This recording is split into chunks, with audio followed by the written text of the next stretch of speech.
મેઘરાજાની અમી વર્ષા વચ્ચે પવિત્ર યાત્રાધામ સોમનાથમાં શ્રાવણ માસનો ભક્તિમય પ્રારંભ થયો છે। શ્રાવણના પ્રથમ દિવસે જ મોટી સંખ્યામાં ભાવિકો સોમનાથ મહાદેવના દર્શન અને પૂજન માટે ઉમટી પડ્યા હતા।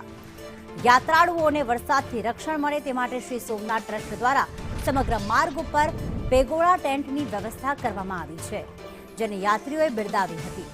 ઉપરાંત પૂજા વિધિના કાઉન્ટર્સ, જૂતા ઘર, પ્રવેશ માટેની કેબિન તેમજ ભીડ નિયંત્રણ માટેની સુવ્યવસ્થિત વ્યવસ્થા પણ કરવામાં આવી છે।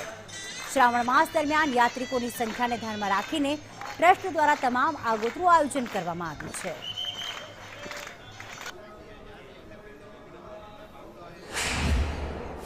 શ્રાવણ માસનો શુભારંભ થઈ ચૂક્યો છે અને રત્નાકર તટે બિરાજમાન દેશના પ્રથમ જ્યોતિર્લિંગ સોમનાથ મહાદેવ મંદિર ખાતે વહેલી સવારથી જ શિવ ભક્તો દાદા દર્શન કરવા માટે ઉમટી રહ્યા છે। આપ જે દ્રશ્ય નિહાળી રહ્યા છો આ સોમનાથ મહાદેવ મંદિરના દ્રશ્ય છે।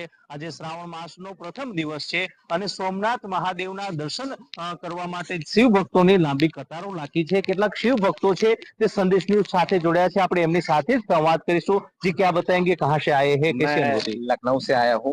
मैंने अभी यहाँ पे दर्शन किए, मॉर्निंग में दर्शन किए। मैं शाम को भी दर्शन करने आया था और मैं आपको बताना चाहूंगा, मैंने अभी बाबा अमरनाथ के दर्शन किए, उसके बाद बाबा बैद्यनाथ के दर्शन किए, काशी विश्वनाथ के दर्शन किए, महाकालेश्वर के भी दर्शन किए। हालांकि अभी ये मेरा दर्शन है, दूसरी बार मैं दर्शन कर रहा हूँ। शाम को मैंने जैसा कि बताया कि मैं शाम को आया था, लखनऊ से आया था, तो मैंने शाम को दर्शन किए हैं और मुझे बाबा ने दोबारा से दर्शन दिए। अभी इसके बाद मैं द्वारकाधीश जाऊंगा दर्शन करने, नागेश्वर जाऊंगा। मेरे 9 ज्योतिर्लिंग कंप्लीट हो चुके हैं। मैं जल्द से जल्द मनोकामना करता हूँ बाबा से कि मेरे 12 के 12 ज्योतिर्लिंग कंप्लीट हो और बाबा मुझे यहाँ पर दोबारा से बुलाए। बहुत ही अच्छी सिटी है, खान पीन की व्यवस्थाएं बहुत ही अच्छी हैं, सारी सुविधाएं यहाँ बहुत अच्छी है।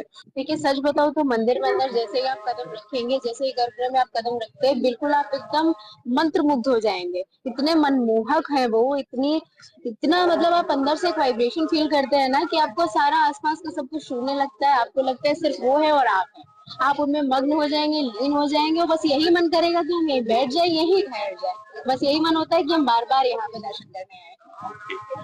ચોક્કસથી તો આપે જોયું તે પ્રમાણે જે પરપ્રાંતથી જે શિવ ભક્તો શ્રદ્ધાળુ આવી રહ્યા છે સોમનાથ મહાદેવના દર્શન કરીને ખૂબ જ અભિભૂત બની રહ્યા છે। ખાસ કરીને શ્રાવણ માસને લઈ સોમનાથ મંદિર ટ્રસ્ટ, પોલીસ અને વહીવટી તંત્ર દ્વારા જે આવનાર દર્શનાર્થીઓને કોઈ અગવડતા ન પડે તે માટેની પણ સુચારુ વ્યવસ્થા કરવામાં આવી છે। રાકેશ આહિર, સંદેશ ન્યૂઝ, ગીર સોમનાથ।